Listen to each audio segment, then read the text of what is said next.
Salam əziz izləyicilər. Bugün DİM test toplusundan termodinamikanın əsasları mövzusunda bir sıra suallara baxacağıq.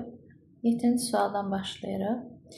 2 mol bir atomlu ideal qazın temperaturu 100 Kelvin artdıqda onun daxili enerjisi nə qədər artır? Maddə miqdarını bizə 2 mol verib. Temperatur dəyişməsi 100 Kelvindir. Daxili enerjinin dəyişməsi üçün düstur yazırıq. Delta U bərabərdir 2-də 3 nö R delta T. Qiymətləri yerinə qoyuruq. Bərabərdir 2-də 3 nö'nün qiyməti 2-dir. R'in qiyməti 8, delta T'nin də qiyməti 100'dür. Buradan 2'lər ixtisar gedir. Cavab edir 2400 joule. Kilojoula çevirəndə 2,4 kilojoule. 17-ci sual. 1 mol bir atomlu ideal qaz izobar qızanda onun həcmi 4 dəfə artmışdır. Nö'nü bizə yenə də 1 mol verib. İzobar prosesdir. P bərabərdir konstant. Həcmi 4 dəfə artıb. Qazın başlanğıc temperaturunu bizə 27 dərəcə Selsi verib. 27 dərəcə Selsini Kelvindən ifadə edirik. Kelvindən ifadə edəndə 27-nin üzərinə 273 gələcək. Olacaq 300 Kelvin. Deyir ki, genişlənmədən sonra onun daxili enerjisini hesablayın. Yəni U2-ni istəyir bizdən. Yazırıq PV bərabərdir T. Əgər P konstantdırsa V 4 dəfə artıbsa, o deməkdir ki, T də 4 dəfə artıb. Onda T1'imiz 300'dürsə, T2'miz olacaq 4 vurulsun 300. Yəni 1200 Kelvin. İndi biz U2'ni hesablayırıq. U2 bərabərdir 2-də 3 nö R T2. O da bərabərdir 2-də 3. Nö'nü bizə 1 verib, R'i 8, T2'nin də qiyməti 1200. İxtisar edirik. Buradan qalır 4. 12 vuraq 1200. 12'ni 12'yə vuranda 144 eləyir. 144, 2 dənə də sıfırımız joule. Kilojoula çevirəndə olacaq 14,4 kilojoule. 22-ci suala baxırıq. Sabit kütləli M bərabərdir konstant. Bir atomlu ideal qaz üzərində dairəvi proses aparılmışdır. Diaqramın hansı hissəsi qazın daxili enerjisinin artmasına uyğundur? CD hissəsi izoterm əyrisidir. CD izoterm əyrisidirsə, o zaman burada daxili enerjinin dəyişməsi 0'a bərabər olacaq. Çünki daxili enerjinin dəyişməsi düsturu 2'də 3 nö R delta T'dir. Yəni izotermik prosesdə daxili enerji dəyişmir. AB prosesinə baxaq. A'dan B'yə xətti uzadırıq. A'dan B'yə yazaq bura. V konstantdır. P'nin qiyməti azalır. PV bərabərdir T'yə əsasən. V konstantdırsa, P azalırsa, o deməkdir T'nin də qiyməti azalır. T'nin qiyməti azalırsa, daxili enerjimiz bu hissədə azalacaq. Sonra BC hissəsinə baxaq. BC hissəsində P konstantdır. V'nin qiyməti artır. Yenə də PV bərabərdir T'yə əsasən. P konstantdırsa, V artırsa, T'nin də qiyməti artacaq. T'nin qiyməti artırsa, demək ki, daxili enerjimiz də artmış olacaq. Cavab olacaq D variantı. Növbəti 28-ci sual. Verilmiş kütləli ideal qaz bir halından 2 halına keçəndə onun həcmi və daxili enerjisi necə dəyişər? Mendeleyev-Kleyperon tənliyi yazırıq. PV bərabərdir M bölünsün M RT. Şərtdə bizə deyir ki, verilmiş kütləli. Ona görə PV bərabərdir T şəklində yazacağıq. Bir halından 2 halına keçdikdə baxırıq ki, T də artır, P də artır. O deməkdir ki, V konstantdır. Yəni həcmimiz sabit qalacaq. Bir burada var, bir də burada. Daxili enerji, az öncə dedik ki, daxili enerji temperaturla düz aslıdır. Yəni temperatur artarsa daxili enerji də artar. 1-dən 2-yə keçdikdə temperatur artır. Baxın, bir halında temperatur bu qədərdir. 2 halında bu qədərdir. Temperatur artdığına görə daxili enerjimiz də artacaq. Cavab olacaq E variantı. Daha sonra 31-ci suala baxırıq. 31-ci sualda bu sualın əksidir. Burada da yenə V konstantdır. Yəni həcmimiz sabit qalacaq, amma temperatur azaldığına görə daxili enerji azalacaq. Cavab olacaq B variantı. 33-cü suala baxırıq.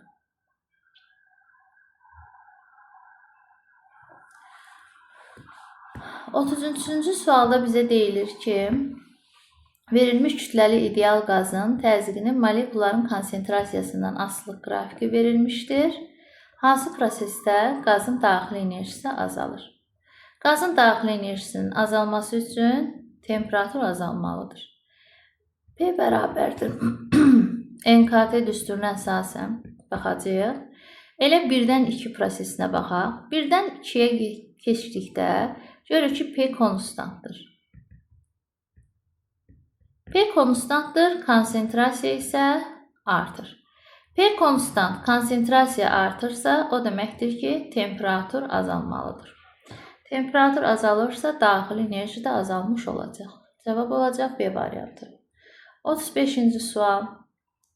Bir atomlu ideal qaz üzərində qapalı proses təsvir edilmişdir. İzoxor qızmada qazın daxili enerjisinin dəyişməsi hansı ifadə ilə müəyyən edilir? Burada 2 izoxor proses var. Bunlardan biri 4-1 prosesidir. Biri də 2-3 prosesidir. Bizdən isə izoxor qızma istəyir. Yəni V konstant qalsın, temperatur artsın. Baxırıq 4-dən 1 prosesinə. V konstantdır, təzyiq artıb. P0-dan 3P0-a gəlib. Yəni təzyiq 3 dəfə artıb. Yazırıq PV bərabərdir T. V konstantdır. Təzyiq artıbsa, demək ki, temperatur da artıb. Özdə 3 dəfə artıb. Demək ki, elə bu hissədə biz daxili enerjinin dəyişməsini tapacağıq. Onda yazırıq U bərabərdir 2D3. P-nin dəyişməsi P0-dan 3P0-a gəlib. Olacaq 2P0. V-nin də qiyməti elə V0-dır. Buradan 2-lər ixtisar gedəcək. 3P0, V0. Cavab olacaq E variantı. 7-ci suala baxırıq. Verilmiş kütləli bir atomlu ideal qazın molekullarının kinetik enerjisinin həcmdən asılı qrafiki verilib. Bizdən isə daxili enerjinin təzyiqdən asılı grafikini istəyir.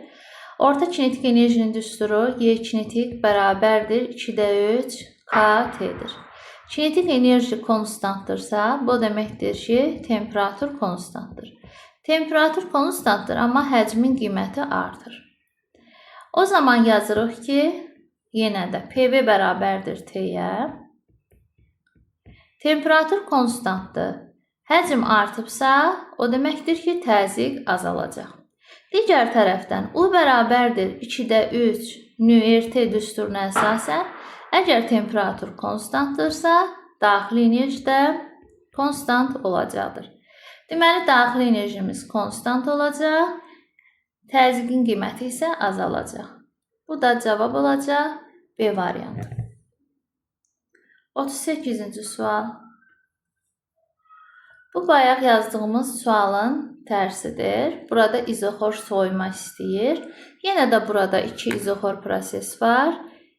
Baxın, 4-dən 1-ə izoxor qızmadır. 2-dən 3-ə izoxor soyumadır. Niyə? Çünki 2-dən 3-ə V konstantdır. P-nin qiyməti azalıb. PV bərabərdir T yazsaq, V konstantdırsa, P-nin qiyməti azalırsa, demək ki, T-nin də qiyməti azalır. İzoxor soyuma sözünün mənası da bu deməkdir. V konstant olmalıdır, T-nin qiyməti isə azalmalıdır. O zaman biz burada daxili enerjinin dəyişməsini tapaq. Delta U bərabərdir 2D3. Təzyiqin dəyişməsi son qiymətdən başlanğıc qiymətə çıxırıq. P0-dan çıxırıq 3P0-ı. V-nin qiyməti isə 3 V0'dır. Bərabərdir. Bu bizə verəcək mənfi 2 P0'ı. Mənfini ataq önə.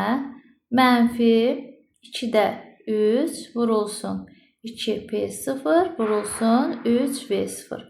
2'lər ixtisar gedəcək. Qalacaq mənfi 9 P0 V0. Cavab olacaq C variantı. 43-cü suala baxırıq.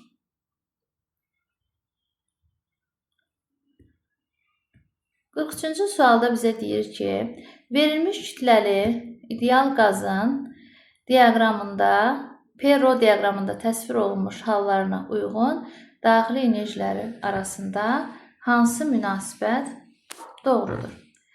Bizə P-nin rhodan asılılığını verib, daxili enerjinin də düsturunda temperatur var. Ona görə biz bu düsturu yazaq. P bərabərdir rho R, T bölünsün M-ə. Buradan M molyar kütlədir. Hər bir maddə üçün müəyyən qiymətə malikdir. R də universal qaz sabitidir. Ona görə bunları düsturdan silirəm. Sadəcə belə yazıram. P bərabərdir rho T-yə. İndi baxırıq. 1-dən 2-yə keçən zaman baxırıq ki, P artıb, eyni zamanda rho da artıb. Bu deməkdir ki, T konstantdır. Əgər T konstantdırsa, demək ki, U da konstant olacaq. Yəni U1 bərabər olacaq U2-yə.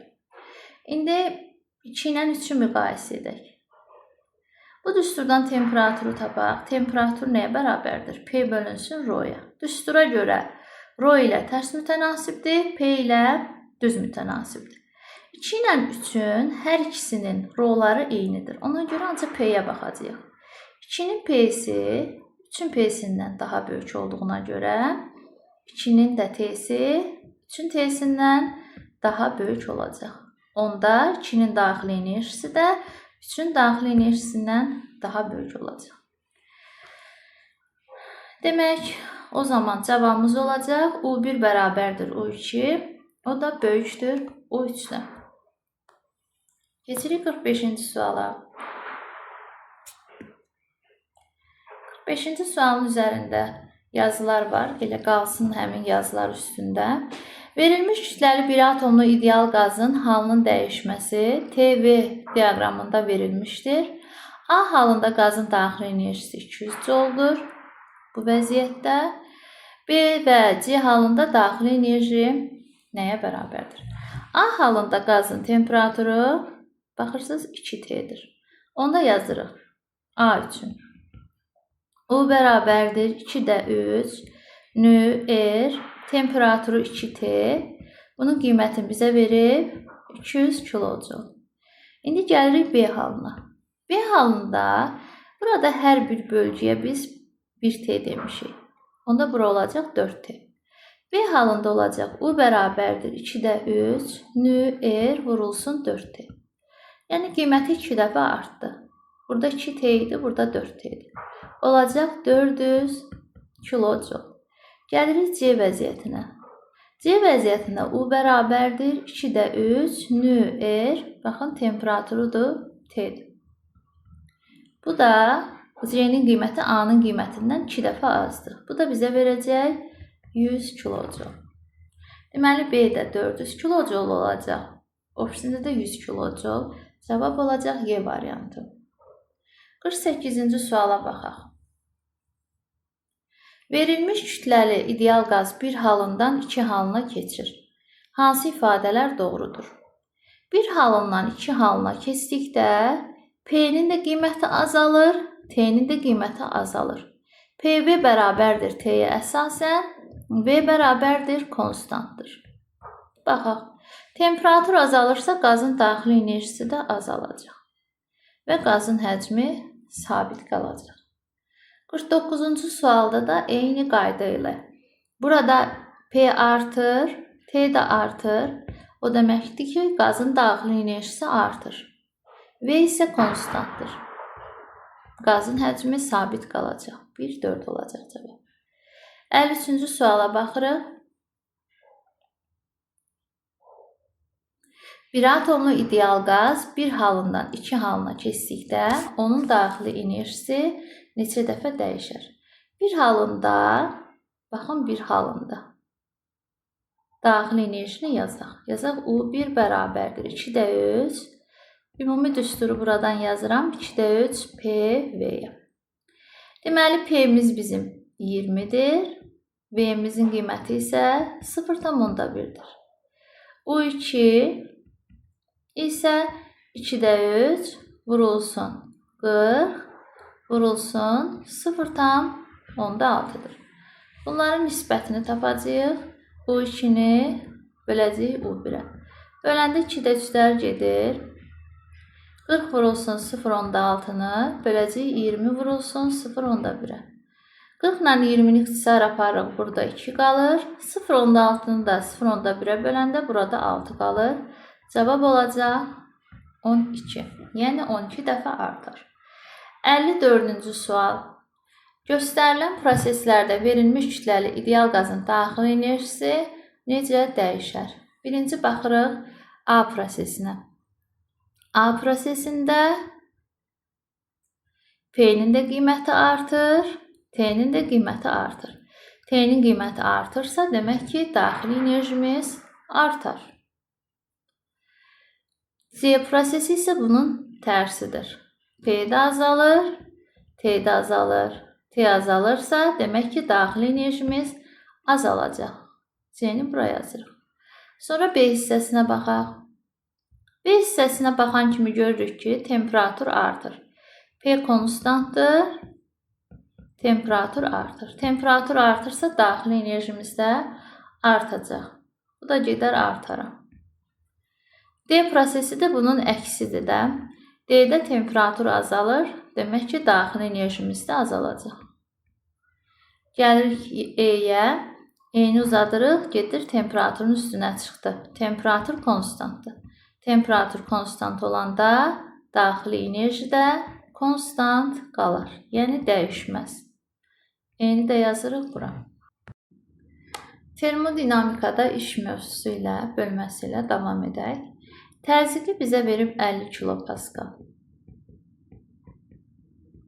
4-cü sualda. Həcmi V1-i verib 1,5 metrin kubu, V2-ni verib 2,8 metrin kubu.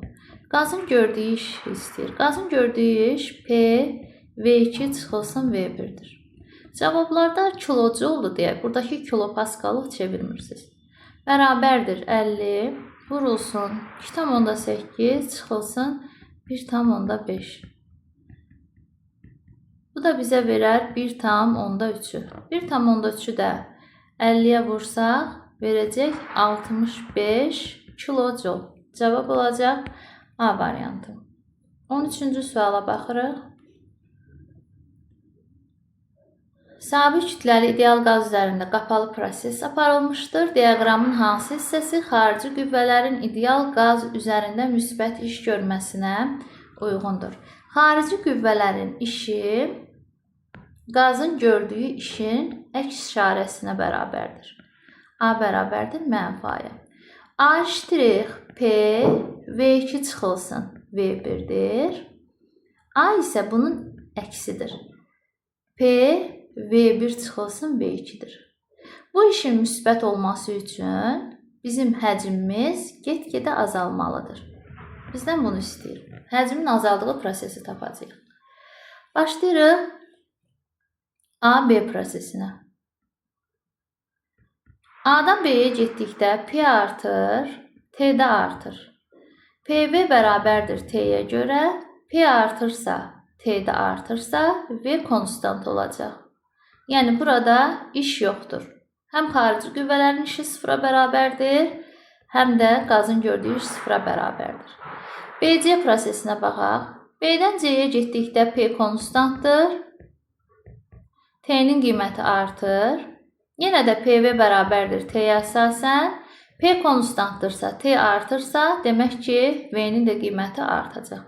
V-nin qiyməti artacaqsa, qazın gördüyü iş müsbət olacaq. Xarici qüvvələrin gördüyü iş isə mənfi olacaq. Onda biz bu prosesin əksini götürək də. Çünki AB-də də V konstantdır, CD-də də V konstantdır. İndi DA hissəsinə baxaq. DA hissəsində yenə də P konstantdır. Temperatur azalır. PV bərabərdir T-yə əsasən. P konstantdır. Temperatur azalırsa həcm də azalır. Həcm azalırsa o zaman xarici qüvvələr qaz üzərində müsbət iş görür. Cavab olacaq C variantı. 22-ci suala baxaq.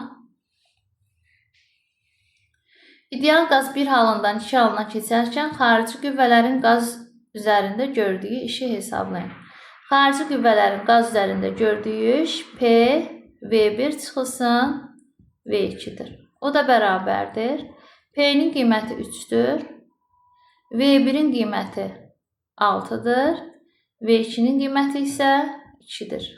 Cavab olacaq 12 kilojoule. D variantı. 23-cü suala baxırıq. Diaqramın hansı hissəsində qaz iş görmür? İş yoxdursa demək ki, V konstantdır. V-nin konstant olan hissəsini tapaq.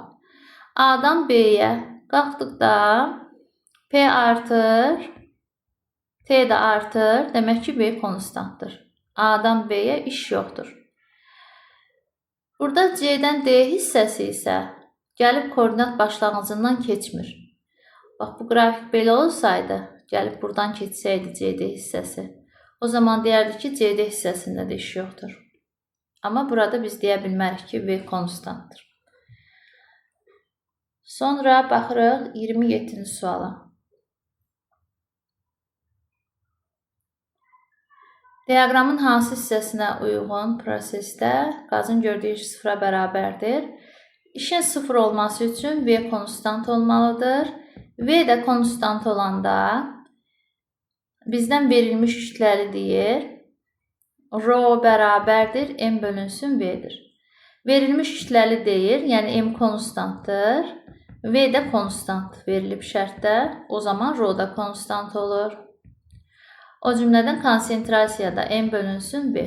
Əgər V konstantdırsa, konsentrasiya da konstant olur. Deməli, biz Rho-nun konstant olduğu, konsentrasiyanın konstant olduğu, bir də V-nin konstant olduğu proseslərdə deyəcək ki, qazın gördüyü iş sıfıra bərabərdir.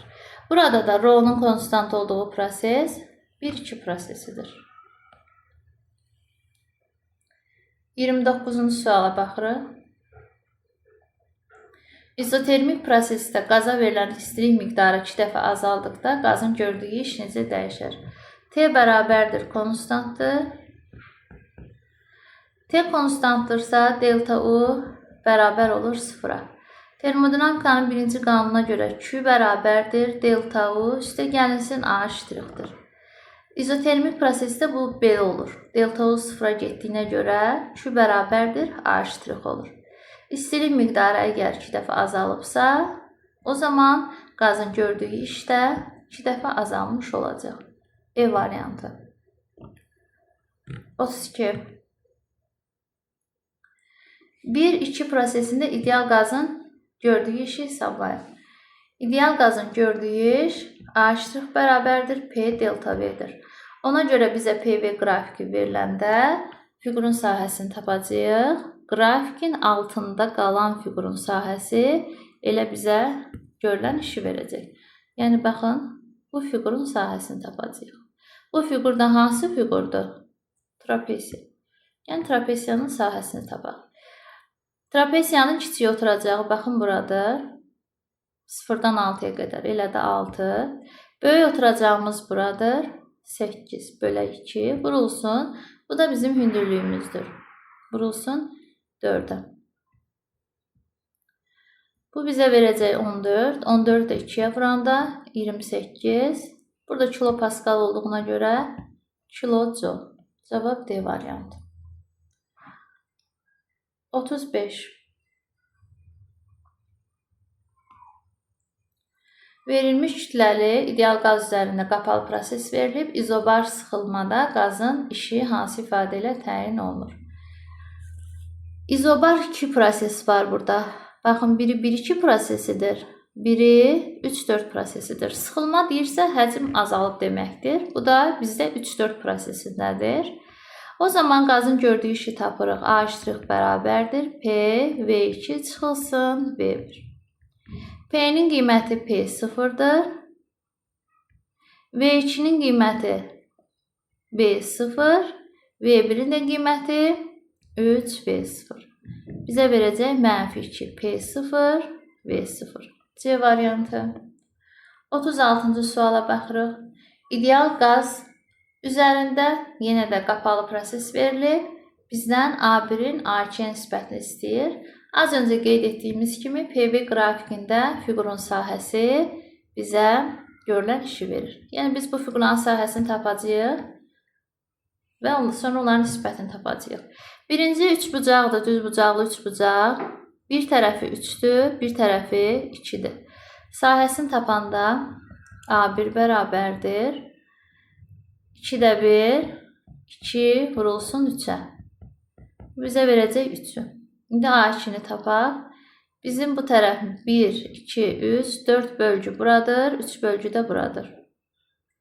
A2 ştrixi tapırıq. 2-də 1, vurulsun 3, vurulsun 4. Bu da bizə verəcək 6-nı. İndi A1-i A2-yə bölək. 3-ü bölürük 6-ya. Bu da bizə verir 2-də 1. Cavab olacaq B variantı. Növbəti sualımız 38-ci sualdır. Verilmiş kütləli ideal qaz üzərində qapalı proses verilmişdir. AB hissəsində qazın gördüyü iş A-ya bərabərdirsə, bütövlükdə bu qapalı prosesdə qazın gördüyü iş nəyə bərabərdir? Biz buradan PV qrafikinə keçəcəyik. İlk növbədə səliqə ilə yazaq. A-dan B-yə. A-dan B-yə gedəndə həcmimiz 2 dəfə artıb.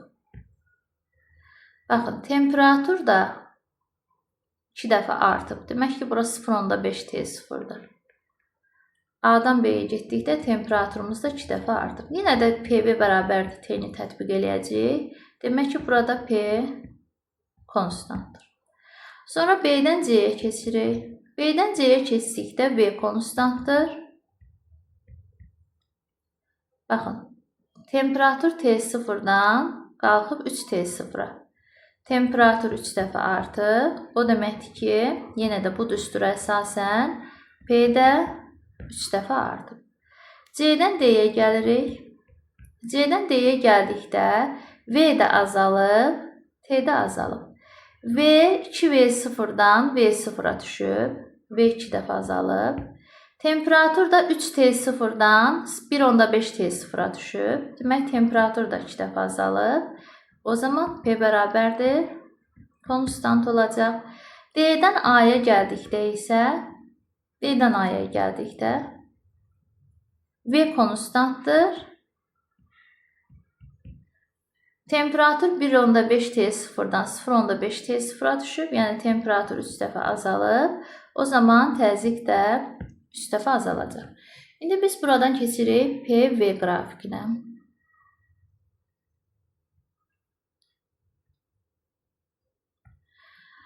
Deməli yazırıq. A-dan B-yə P konstantdır.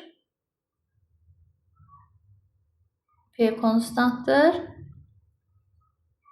Qiyməti də P0-dır. Temperatur isə 2 dəfə artıb. Temperatur burada qeyd etdik. V 2 dəfə artıb. Temperatur da 2 dəfə artmalıdır. Bəli. Həcmimiz də 2 dəfə artmalıdır. V0-dan gəldik hara? 2V0-a. Daha sonra B-dən C-yə getdikdə V konstantdır. Təzyiqimiz 3 dəfə artıb. V-miz konstant, təzyiqimiz P0-dan gəlib 3P0-a. Sonra C-dən D prosesində P konstantdır, həcm 2 dəfə azalıb. P konstantdır, həcm 2 dəfə azalıb. Baxın, 2V0-dadır C nöqtəsində. D nöqtəsinə gəldikdə isə artıq olub V0. 2 dəfə azalıb. D-dən A-ya gəldikdə V konstantdır. Təzyiq 3 dəfə azalıb.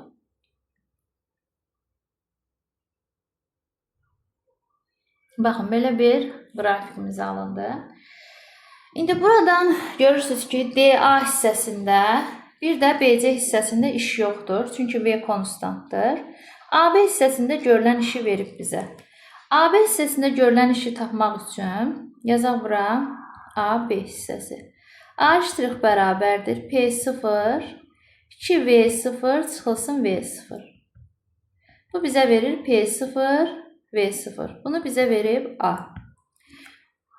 Bir dənə burada qalır CD hissəsində işi tapmaq. Çünki az öncə qeyd etdiyim kimi bu hissələrdə iş yoxdur. V konstantdır. İndi CD hissəsində işi tapaq.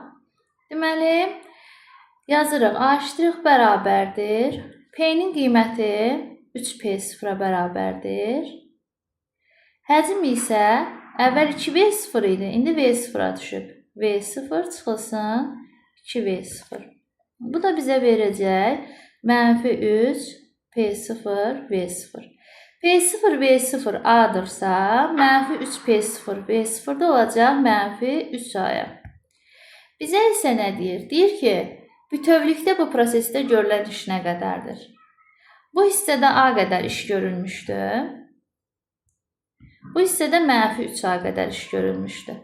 Ümumi görülən iş A üstə gələk mənfi 3 A olacaq mənfi 2A.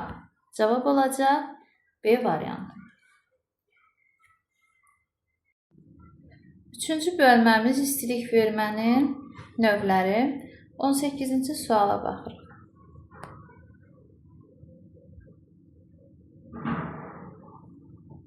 M kütləli cismin temperaturunun onun soyuducuya verdiyi istilik miqdarından asılı qrafiki verilmişdir. Cismin xüsusi istilik tutumu hansı ifadə ilə təyin olunur? Demək, buranı düzbucaqlı üçbucağa tamamlayırıq. Bura bizə verir temperatur T0-dan düşün müəyyən T-yə qədər. Bu bizə verir delta T-ni. Bura isə bizə verir Q-nü. Ne yazaq? Q bərabərdir Cm delta T-yə. Xüsusi istilik tutumunu tapaq düsturdan. Q bölünsün M delta T. İndi buradan Q-nün T-yə nisbəti bizə hansı bucağı verəcək daha doğrusu? Q bitişik katetdir. Delta T isə qarşı katetdir. Bitişik kateti qarşı katete böləndə bizə verir kotangens alfa. Kotangens alfa bölünsün M. 19-cu sualda yenə də tamamlayırıq üçbucağa. Bura bizə verir delta T-ni. Çünki temperaturumuz müəyyən qədər dəyişir. Bura bizə verir Q-nü. Yenə də C-ni tapanda Q bölünsün M delta T. Buradan M delta T'ni ayırırıq. Daha doğrusu Q bölünsün delta T'ni ayırırıq. Q burada bitişikdir. Delta T isə qarşıdır. Yenə bitişiyi qarşıya böləndə bizə verəcək kotangens alfa bölünsün M. 20-ci sual. 20-ci sualda qrafik verilib bizə. Başlanğıc temperaturumuz 300-dür. Son temperaturumuz 420-dir. O zaman delta T'ni tapanda 420-dən 300-ü çıxırıq. Bərabərdir 120 Kelvin. İstilik miqdarını da bizə kilojoul'la verib. Onu da çeviririk joul'a. 60.000 joule. Kütləni də 2 kiloqram verib. Xüsusi istilik tutumunu tapırıq. Q bölünsün M delta T. Q'nun qiyməti 60.000'dir. M'in qiyməti 2'dir. Delta T'nin də qiyməti 120'dir. Buradan sıfırları silək. 60'ı 12'yə bölərik 5. 500'ü də 2'yə bölərik. 250. Cavab olacaq E variantı. 22-ci suala baxaq. Cismə Q istilik miqdarı verildikdə onun temperaturu delta T qədər artır. Onda yazaq Q bərabərdir C M delta T'yə. Kütləsi və xüsusi istilik tutumu 2 dəfə çox olan digər bir cisim var. Ona da eyni istilik miqdarı vermişik. Başqa bir cisimimiz var. Onun kütləsi 2 dəfə çoxdur və xüsusi istilik tutumu da 2 dəfə çoxdur. Yəni 2C vurulsun 2M. Temperaturu nə qədər artar? O zaman temperatur olacaq delta T bölünsün 4. Çünki ixtisar gedəndə bu da Cm delta T qalmalıdır. Axı eyni istilik miqdarı vermişik. 23-cü sualda. Burada əksinədir. Yazırıq Q bərabərdir Cm delta T. Eyni istilik miqdarı verilir. Yəni Q-nun qiyməti dəyişmir. C-ni 2 dəfə azaldırıq.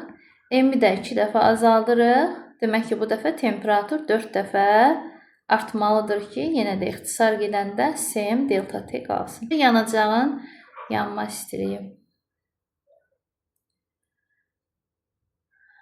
Birinci sualdan başlayırıq. Nə qədər daş kömür yandırdıqda 540 megajoule istilik miqdarı ayrılar. Burada bizə kiçik Q-nü joule-la verib, burada isə megajoule-la verib. Megajoule-la çevirmək daha məqsədə uyğundur. Bu bizə verəcək 27 megajoule bölünsün kiloqram. Q bərabərdir Q-ə. Buradan da M-i tapanda böyük Q-nü böləcəyik kiçik Q-yə. 540 bölünsün 27 olacaq 20 kiloqram. 7-ci sual. 30 dərəcə temperaturlu 2 kiloqram suyu 80 dərəcə temperaturlu 3 kiloqram su ilə qarışdırdıqda qərarlaşmış temperaturu hesablayın və istilik itkisi nəzərə alınmır. Su olduğuna görə eyni bir maddədən söhbət gedir, C-ləri eyni olacaq. Ona görə düsturda C olmayacaq. Onda qərarlaşmış temperaturun düsturu olacaq M1T1 üstə gəlinsin M2T2 bölünsün M1 üstə gəlinsin M2.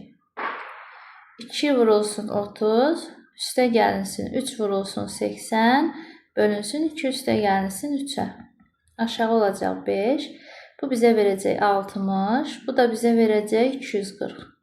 60-dan da 240-ı cəmləsək 300. 300-ü də 5-ə bölsək bizə verəcək 60 dərəcə Selsi. 8-ci suala baxırıq.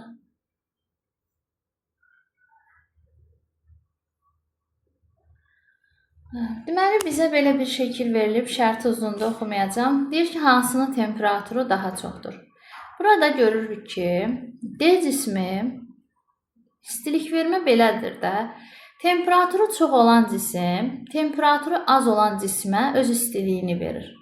Və zaman keçdikcə burada istilik tarazlığı yaranır. D cismi görürük ki, həm B-yə istilik verir, həm C-yə istilik verir. Deməli, D cisminin temperaturu həm B-nin temperaturundan böyükdür, həm də C-nin temperaturundan böyükdür. O cavab yoxdur burada.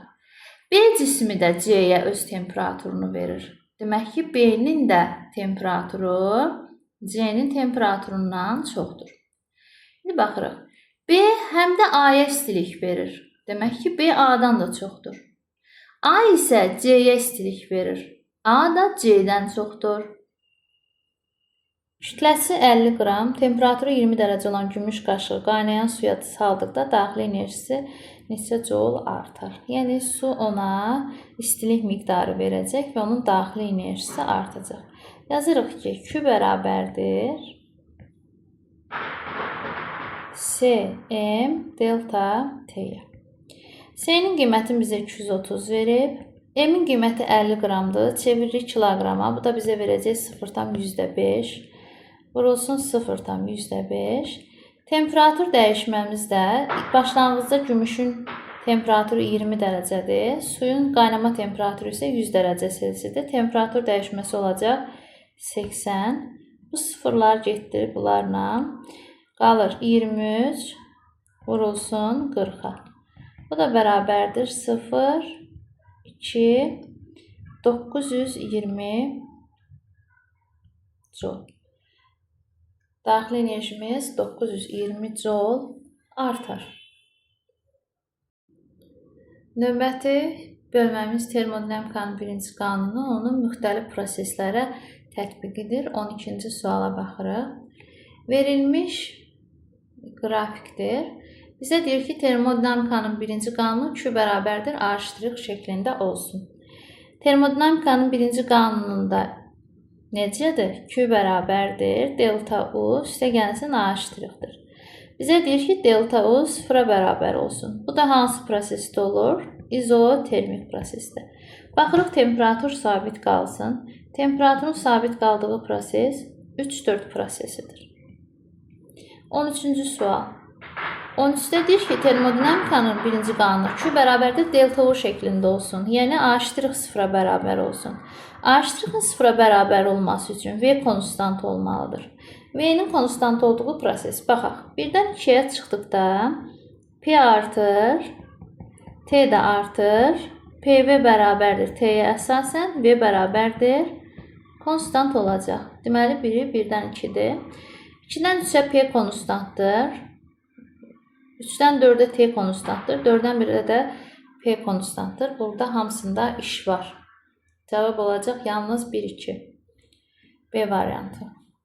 22-ci sual. Diaqramın hansı hissələrində ideal qaz istilik miqdarı alır? Başlayırıq 1-2 prosesindən. 1-dən 2-yə V konstantdır.